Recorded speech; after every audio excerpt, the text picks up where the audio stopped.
Bonjour chers amis, on est très heureux de pouvoir se retrouver pour cette nouvelle série de vidéos à l'occasion des festivités de Pâques. En effet, nous entrons aujourd'hui dans ce que nous appelons la Semaine Sainte et nous voulons nous remémorer particulièrement ce que le Seigneur a vécu pour le salut de nos âmes. Je vous invite à aller directement dans le jardin de Gethsémanée avec moi dans l'évangile de Matthieu, chapitre 26 et à partir du verset 36 et jusqu'au verset 46. Je vous laisse lire, donc Matthieu 26, 36 à 46 et on revient, vous mettez la vidéo sur pause et je suis tout de suite avec vous. Ce texte, très chers amis, nous montre le Sauveur dans une situation peu commune. John Stott dira que ce jardin de Gethsémanée, donc célèbre théologien et pasteur, John Stott dira que ce jardin est celui de l'agonie, des agonies. Nous avons vu un sauveur victorieux, guérissant les malades, puissant même plus que la mort, en ressuscitant des morts comme Lazare. Et nous le voyons ici, plein de crainte et de tremblement. L'auteur de l'Épître aux Hébreux nous dira que dans ce jardin, le Seigneur a répandu de grands cris, de grandes larmes à celui qui pouvait le délivrer de la mort. Hébreux 5, verset 8.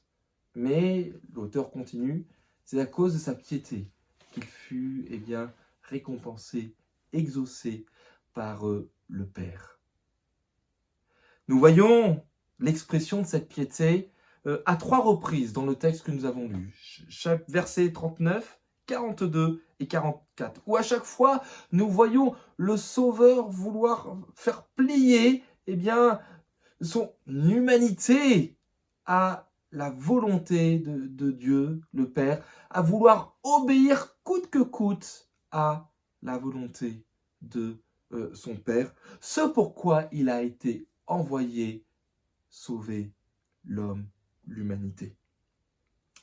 Verset 39, nous voyons que, ou lisons plutôt que le Seigneur va faire cette prière. « Mon Père, s'il est possible, que cette coupe s'éloigne de moi. Toutefois, non pas comme je veux, mais comme tu veux. » S'il est possible, qu'elle s'éloigne cette coupe.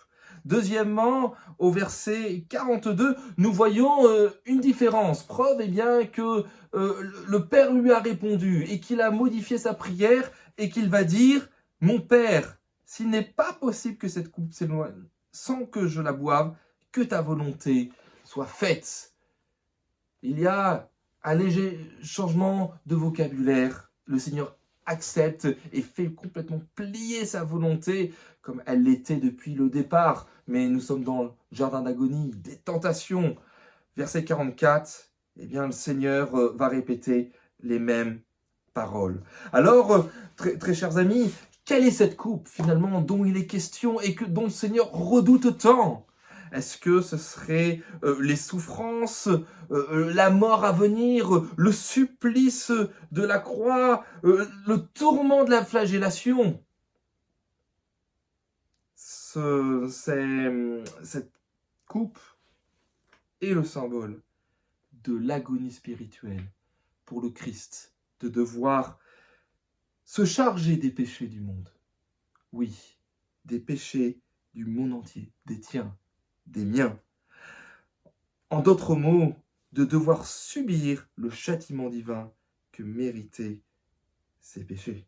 L'usage vétérotestamentaire du mot coupe comme symbole habituel de la colère de Dieu est décrit continuellement dans les prophètes. Ici, le Christ s'apprête à prendre cette coupe pour notre salut.